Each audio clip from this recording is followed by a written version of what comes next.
वो दोनों ऊपर चढ़ना जारी रखती हैं एंड फाइनली वो दोनों टावर के टॉप पे पहुंच जाती हैं, जहां एक और नेट बोल्ट खुल के नीचे गिर चुका था। यहाँ पर हंटर दोबारा से अपना ब्लॉग बनाना चालू करती है और अच्छा शॉट लेने के लिए वो ड्रोन कैमरा का इस्तेमाल करती है। थोड़ी देर बाद हंटर और अच्छा शॉट लेने के लिए और अच्छा कंटेंट डिलीवर करने के लिए बैकी को रिमोट पकड़ाती है और खुद उस टावर के सहारे एक हाथ पर लटक जाती है। शॉट लेने के बाद वो वापस से ऊपर आती है और वो सेम यही चीज बैकी को भी करने के लिए कहती है, लेकिन बैकी उसे ये सब करने से मना कर रही थी। जिसके बाद हंटर उसे समझाती है अगर उसे उसका डर भगाना है तो सबसे अच्छा तरीका यही है। तो बैकी भी मान जाती है। तब बैकी भी हंटर की तरह एक हाथ पे लटक जाती है। बैकी हंटर का हाथ पकड़कर वही स्टंट करने लगती है और हंटर सेल्फी लेने लगती है।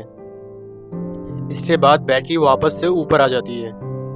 यहाँ पर बैकी अपने हस्बैंड की अस्थियों को लेकर आई थी और अपने हस्बैंड डैन को याद करते हुए उसकी अस्थियों को यहाँ पर विसर्जित कर देती है। इस मोमेंट पर बैकी और हंटर दोनों ज्यादा इमोशनल हो गई थी और बैकी डिसाइड करती है कि अब उन्हें वापस जाना चाहिए।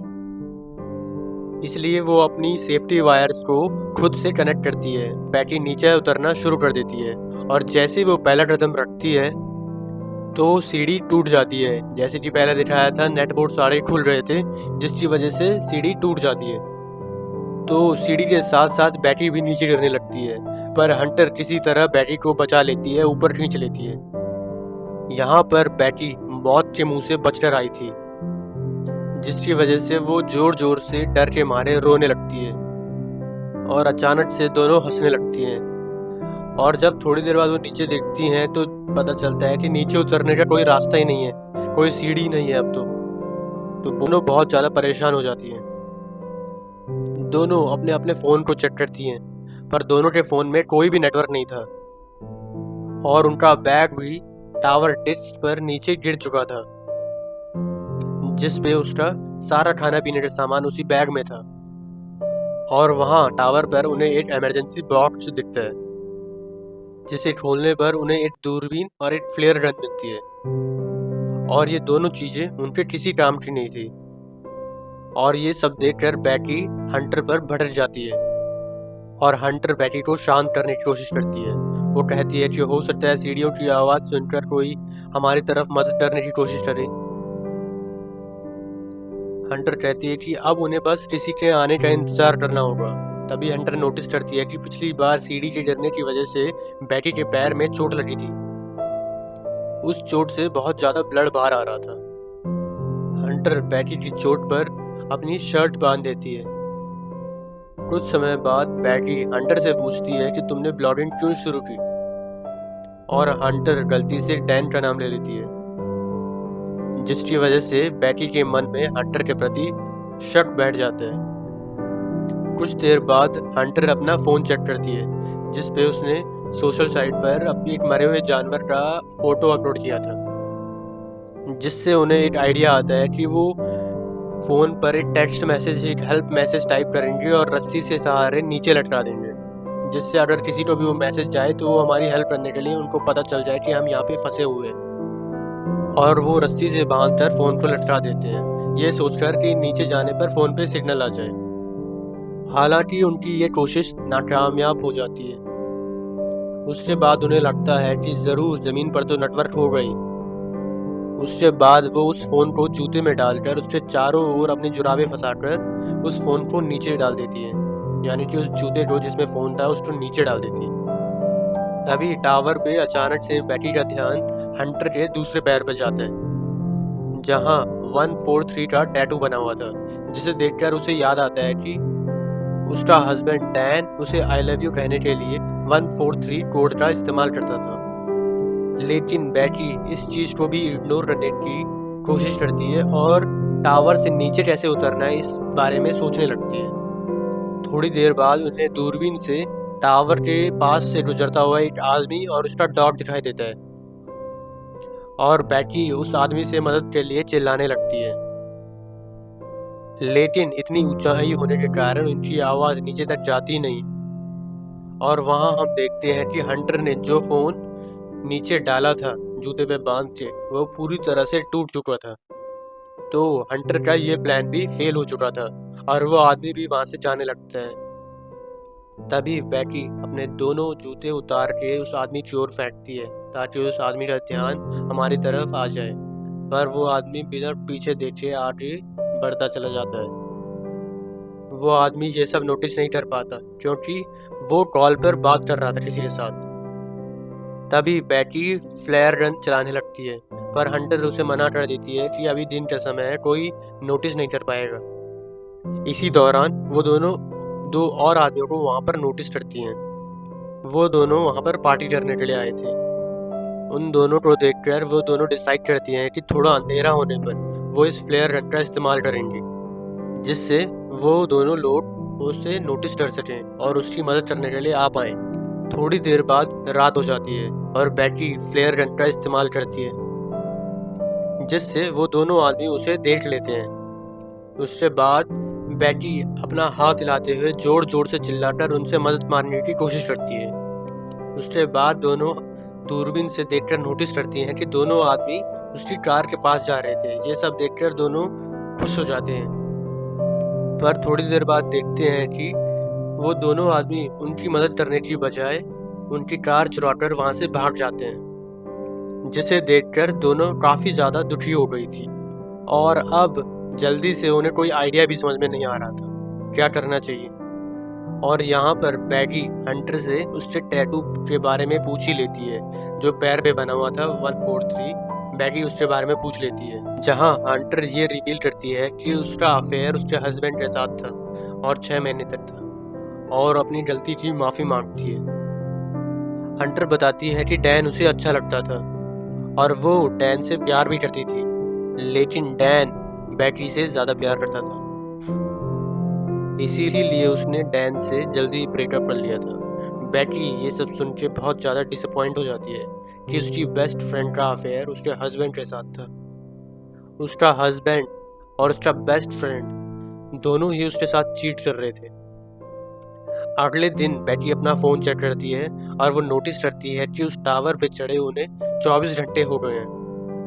अब दोनों को बहुत ज़्यादा भूख और प्यास भी लग रही थी, तो हंटर डिसाइड करती है कि वो नीचे जाके अपना बैग लेके आएगी जिसमें सारा खाने का सामान था, जिसके बाद वो सेफ्टी रोप को टावर से बांधकर नीचे उतरने लगती है। लेकिन डिस्क से थोड़ी दूर पर रस्सी छोटी पड़ जाती है, जिसकी वजह से हंटर उस बैग तक नहीं पहुंच पाती। जिसके बाद हंटर अपना हुक को निकालकर उस रस्सी से लटक जाती है और लटकते हुए उस डिस्क पर कूद जाती है। वो बैग को उठाकर उससे पानी की बोतल निकालकर पीने लगती है। इसके बाद वो सेल्फी स्टिक की वजह से उस बैग को लटका देती है और खुद भी कूदकर उस रस्सी को पकड़ लेती है। बैटी उस रस्सी को ऊपर खींचती है। अब बैटी रस्सी को ऊपर खींचने लगती है और हंटर भी ऊपर चढ़ने लगती है। हंटर बस ऊपर पहुंचने वाली थी, तभी बैटी के हाथ से रस्सी छूट जाती है, जिसकी वजह से वो तेजी से नीचे गिरने लगती है। ये सब देखकर बैटी की धड़कन एकदम से बहुत ज़्यादा तेज हो जाती है, क्योंकि अपने हस्बैंड को खोने के बाद वो अपनी बेस्ट फ्रेंड को नहीं खोना चाहती थी। लेकिन जैसे ही बैटी नीचे देखती है, उसे हंटर रस्सी पे लटकी हुई दिखाई देती है। हालांकि हंटर के हाथों में बहुत ज़्यादा चोट लग गई थी, इसलिए बैटी अपनी पूरी ताकत लगाकर हंटर को वापस ऊपर खींचती है। थोड़ी देर बाद बैटी एक हेल्प नोट लिखकर ड्रोन में फंसा देती है और पास के होटल में उस हेल्प नोट को पहुंचाने की कोशिश करती है, पर ड्रोन में बैटरी कम होने के कारण वो ज़्यादा फ्लाई नहीं कर पाता और बैटी उस ड्रोन को वापस बुला लेती है और वहाँ पर दोनों फिर से हेल्पलेस थी। अब रात को बैटी को एक सपना आता है और वो सपना बहुत भयानक था, जिसकी वजह से बैटी डर जाती है। सपने में आता है कि हंटर की टावर पे ही मौत हो चुकी है और गिद्ध हंटर की बॉडी को नोच नोच के खा रहे हैं, जिससे वो जल्दी से उठती है, जिसकी वजह से वो डर के मारे उठ जाती है और उठ के उसे पता चलता है कि वो एक गंदा सा सपना था। नेक्स्ट मॉर्निंग बैटी के दिमाग में एक आइडिया आता है कि वो टावर के ऊपर लगी हुई लाइट की हेल्प से ड्रोन को चार्ज कर सकती है। तो बैटी टावर के ऊपर चढ़ती है और वहाँ पर चार्ज करने लगती है, और चार्ज करते हुए उसे पता चलता है कि प्लग लूज है, तो उसे वहीं पे उस पकड़ के उसे चार्ज करना होगा। और जब तक वो ड्रोन पूरी तरह से चार्ज नहीं हो जाता, बैटी को वहाँ पर उसे पकड़ के रखना था। अब धीरे धीरे बैटी के हाथ धीरे धीरे सुन पड़ने लगते हैं, और उससे भी बुरी बात ये थी कि अब बहुत सारे गिद्ध आकर उस पर अटैक कर रहे थे, जिसकी वजह से बैटी के हाथों से वो बैग नीचे गिर जाते हैं। अब थोड़ी देर बाद ड्रोन की बैटरी भी फुल हो जाती है। अब बैटरी फुल हो चुकी थी तो बैटरी नीचे आ जाती है और उस ड्रोन को होटल तक पहुंचाने की कोशिश करती है। अब ड्रोन होटल तक पहुंचने ही वाला था, तभी उसकी टक्कर एक ट्रक से हो जाती है और ड्रोन टूट जाता है। और ये सब देखकर वो दोनों और भी ज्यादा डर रही थी। अब उनके पास बचने का कोई भी ऑप्शन नहीं था। वो थकी हारी उस टावर पे हार मान के बैठ जाती है। शाम के समय वहां तूफान बनने लगा था, जिसकी वजह से उनका जिंदा रहना और भी मुश्किल हो गया था। और यहाँ पर बैटी को बहुत ज़्यादा नींद आ रही थी, क्योंकि वो पूरी रात भर नहीं सोई थी, और जिसकी वजह से वो वहीं पर सोने लगती है। लेकिन हंटर बैटी को सोने से मना करती है, क्योंकि उनके सोने से गिद्ध फिर से उन पर हमला कर सकते हैं। बैटी हंटर से उसका दूसरा जूता मांगती है, ताकि वो अपना फोन डालकर उस पर नीचे फेंक सके। तभी हंटर कहती है कि मेरा जूता तो नीचे डिस्क पर ही गिरा हुआ है। और यहाँ पर कहानी में बहुत बड़ा ट्विस्ट आता है, और यहाँ पर हमें पता चलता है कि जब हंटर डिस्क पे कूदी थी, तभी कूदते वक्त उसकी मौत हो गई थी, और तब से बैटी अकेली ही सरवाइव कर रही थी। बैटी को हेलुसिनेशन होने लगे थे, जिसकी वजह से वो हंटर की प्रेजेंस को इमेजिन कर रही थी। रात में बैटी तूफान में सरवाइव करने के बाद अपने फादर के लिए एक वीडियो मैसेज रिकॉर्ड करती है, जिसमें वो बताती है कि वो वापस से घर आना चाहती है। दूसरी ओर उसके फादर जेम्स भी उसको लेकर बहुत ज़्यादा परेशान थे। अगले दिन जब बैटी उस टावर पे सोई हुई थी, तभी वहाँ पर गिद्ध आकर बैटी का मांस खाने लगते हैं। अब क्योंकि बैटी को बहुत ज़्यादा भूख लग रही थी, तो बैटी उस गिद्ध को पकड़ के मार देती है और उस गिद्ध को मार के खाने लगती है, जिसकी वजह से उसके शरीर में थोड़ा जान आती है। अब वो रस्सी के सहारे नीचे डिस्क पर उतरती है, जहां हंटर की डेड बॉडी पड़ी हुई थी। अब बैटी अपने फादर को मैसेज करती है, और इस बार वो हंटर के जूते में अपना फोन डालकर उस जूते को हंटर की बॉडी में डाल देती है और हंटर की बॉडी को नीचे फेंक देती है। और इसके बाद रात में हंटर के फादर जेम्स को बैटी का मैसेज मिलता है, और वो जल्दी से बैटी को बचाने के लिए एक रेस्क्यू टीम बुलाते हैं और वहाँ पर पहुँच जाते हैं। और जैसे ही उसके फादर वहाँ टावर के नीचे पहुँचते हैं, तो देखते हैं कि पुलिस एक डेड बॉडी को कवर कर रही थी। उसे लगता है कि वो उसकी बेटी बैटी की डेड बॉडी है, जो कि अब जिंदा नहीं है। तभी उसकी बेटी उसे पुलिस की कार के पास दिखाई देती है। उसके बाद दोनों एक दूसरे को गले लगाते हैं, और इसी के साथ ये मूवी यहीं पे खत्म हो जाती है। तो गाइस, आपको ये मूवी कैसी लगी कमेंट सेक्शन में बताना, और सब्सक्राइब करना मत भूलना।